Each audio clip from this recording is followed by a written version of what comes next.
Hey guys, welcome to another video at PhoneOps, and I know a lot of you have been waiting for the next episode on this series. Yes, we are talking about truth behind MIUI updates based on the K20 Pro. The last episode was episode number 3 in which we looked at MIUI 10.4.7 and now we are looking at MIUI 11, that is 11.0.1. Yes, this is still based on Android 10. I have been using it since yesterday. I did a gaming live stream. You can go ahead and check that as well. The gaming performance in Hot Drops was not that great, but all that is for the complete video. For now, if you haven't already, please subscribe and hit that notification bell icon so that you get notified every time I upload a video. In the description of each video, you will find a link to our Telegram community where we are about to complete 1,000 members. So go ahead and join us there. Last but not the least, if you think the hard work is worth the effort, please click on the join button and support the channel. Now, without further ado, hello awesome people. Welcome to PhoneOps. My name is Kailash. Let's get going.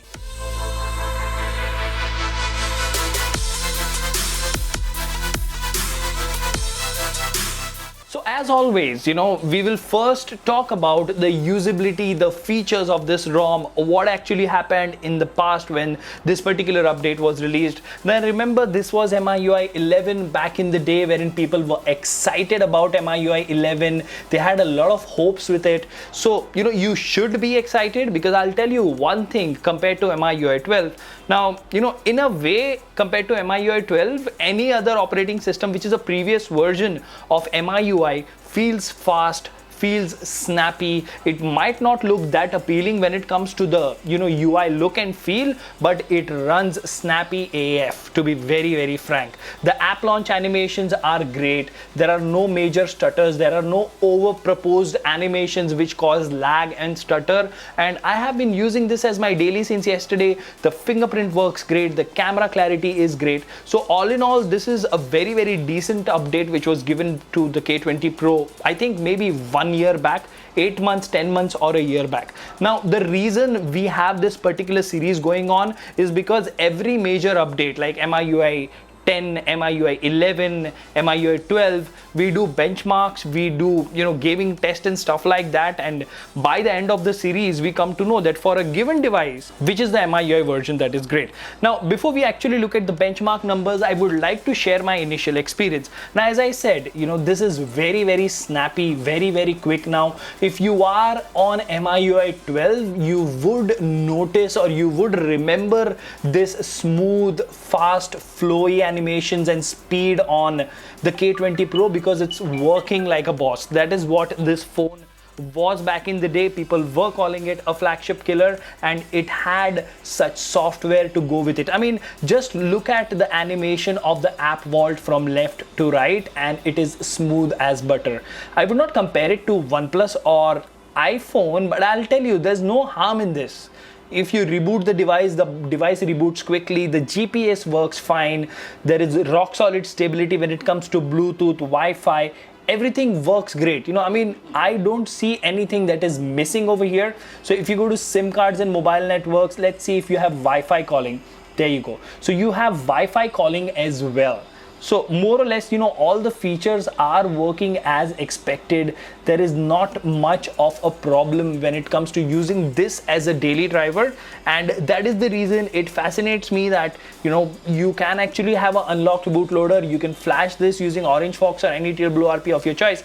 And mind you, that is what I've done. I just did format data. I wiped everything, including internal storage, then connected the phone to the computer, copied over the file, just one file, that is 11.0.1, flashed it.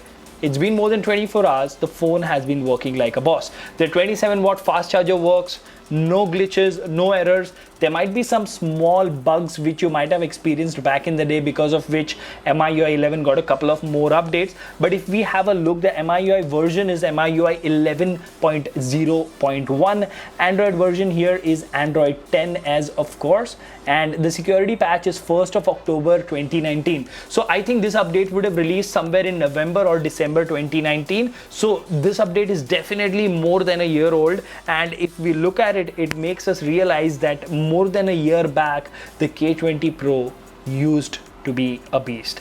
If you're on a locked bootloader, that is what you should think, that it used to be a beast. If you're on an unlocked bootloader, you can still make your phone perform like a beast, because unlocked bootloaders give you access to custom ROMs, flashing older versions of MIUI and relocking the bootloader, and again never deciding to update. So that is what we are going to do. Now we'll actually move to the benchmarks, and I'll actually pull up the chart over here, because this truth behind MIUI update series is not really long or lengthy videos, but I share a brief moment of my experience, and towards the end I will sum it up, and I will also let you know what else is to be expected. So let's have a look at the chart from the beginning. Alright, so there we have it. We have Antutu, Geekbench single core, Geekbench multi-core, and 3D Mark. So what exactly happened here? Now before I tell you the numbers about Antutu, let me tell you, you have to take this with a grain of salt, because Antutu has recently been updated and they have changed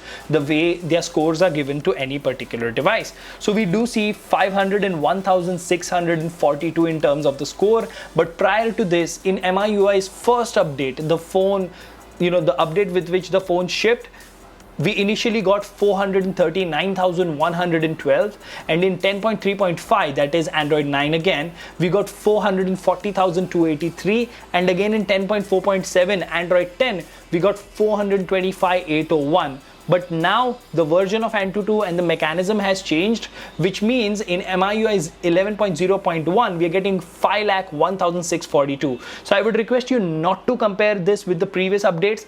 Anyways, in my knowledge, Antutu is not a reliable benchmark, to be very frank. What is reliable is Geekbench and 3D Mark. So we'll have a look at those. Now moving on, when we talk about Geekbench, that is a paramount. That is something I consider to be rock solid and steady. And one important thing to notice over here, all these benchmarks have been done after keeping the phone off for 10 minutes to make sure that all the apps in the background are killed, the phone is chilled, there is no heating or throttling when the benchmark is being run. So when we talk about the first ever version of MIUI for this device, MIUI 10.3.3 Android 9, single core 621, 10.3.5 Android 9, single core 749. Okay, now pay attention to that version. MIUI 10.3.5 Android 9. Substantial increase over there in single core. Okay, now in 10.4.7, again 619 single core, and even now MIUI 11.0.1 621. Now the odd man out in Geekbench single core over here is MIUI 10.3.5, and let me tell you the magic after this. So now we move on to the multi-core of Geekbench. All right, now again it'll be fun discussing this. So Android 9, MIUI 10.3.3, 2472 multi-core score, everything fine there. Now again, we come to 10.3.5 Android 9, 2608. Again, it's a substantial increase. Then we dial down again to 10.4.7, similar scores, 2524, and this 2479. Yet again, in multi-core, 10.3.5 is doing great. All right, brilliant. 3D Mark. 3D Mark Slingshot Extreme graphics test, 4,889 in 10.3.3, 10.3.5, 5,250. Again, when we talk about the latest version, 11.0.1, 4,486. So Geekbench single core, multi-core, and Slingshot Extreme. There is one Android version and one MIUI version which is performing amazing, that is MIUI 10.3.5. Now what we will do is, in this week sometime I will flash that version and let's do a gaming stream, because that is the final nail in the coffin. That is something that will answer that the Geekbench numbers or the benchmark numbers are actually translating into good gaming performance. Now as far as gaming on this version, MIUI 11.0.1 is concerned, I can tell you in hot drops it will give you frames like 18, 24, 25. So not something you should stick to if you want to game. But we will play a match or a live stream on 10.3.5. Let me know if you're excited for that and comment below. If I have enough comments, I will actually dial this to 10.3.5 and make a stream and see what the gaming performance is like. So far in the episode 4 of Truth Behind MIUI updates, we have discovered that even this update is very similar when it comes to performance. I can still tell you it is faster and quicker than the latest update, that is 12.0.5. The full review on 12.0.5 should be coming out soon. Considering my Poco X3 Pro is still stuck in transit and my Poco F1 is with mom, this is the only device that I have. So there is only so much I can do, because once you flash a ROM, you have to observe it for a day, you have to run benchmarks, you have to do a gaming live stream. So a lot of stuff going on, but don't worry, at least 2 to 3 episodes more will come and we will test a lot of stuff to give you guys the answer which is the best MIUI version for the Redmi K20 Pro or Mi 9T Pro. Subscribe to the channel if you think this hard work is worth the effort. Until the next one, this is Kailash signing off at PhoneOps. Keep smiling, take care, goodbye.